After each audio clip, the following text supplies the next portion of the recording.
Je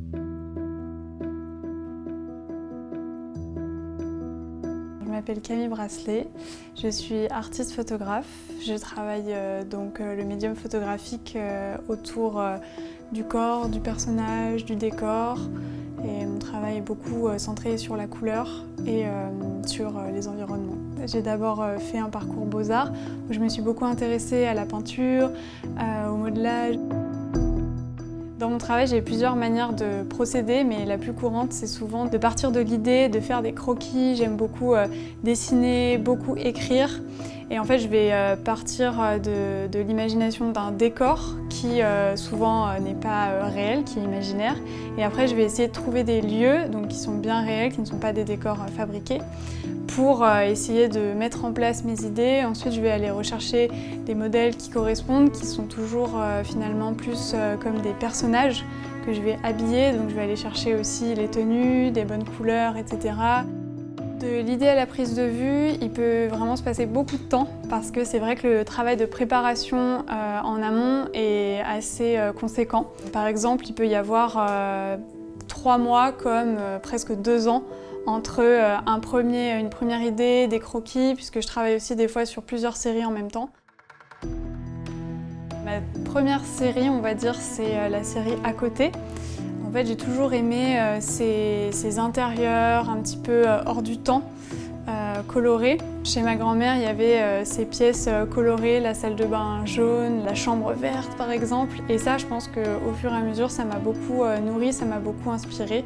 Et donc j'ai voulu traiter dans cette série À côté plus cette histoire d'espace domestique et le fait que les espaces qu'on voit toujours au quotidien deviennent un petit peu comme ça étranges. L'étrange dans le quotidien. Pour ma série La dilution du souvenir, l'idée principale c'était vraiment repartir sur le corps, mais cette fois partir d'un vagabondage ou d'une errance du personnage, donc vraiment plus évoluer du corps au personnage dans des espaces qui pourraient être justement des décors, donc qui sont toujours très aseptisés, où il n'y a pas grand monde, ils sont toujours assez vides. Ma série Diaphane est plus recentrée sur le corps, mais plus au niveau charnel, la peau comme une écorce finalement, qui viendrait devenir une parure. Une de mes dernières séries, donc Untitled Stories, c'était vraiment cette idée de partir un peu plus vers un lien cinématographique et donc des espaces un peu plus calfeutrés, un peu plus boisés. Et donc avec des lumières peut-être de fin de journée, des personnages toujours un petit peu perdus dans les décors. Mes sources d'inspiration, ce serait vraiment plus la peinture à la base. David Hockney par exemple, Edward Hopper.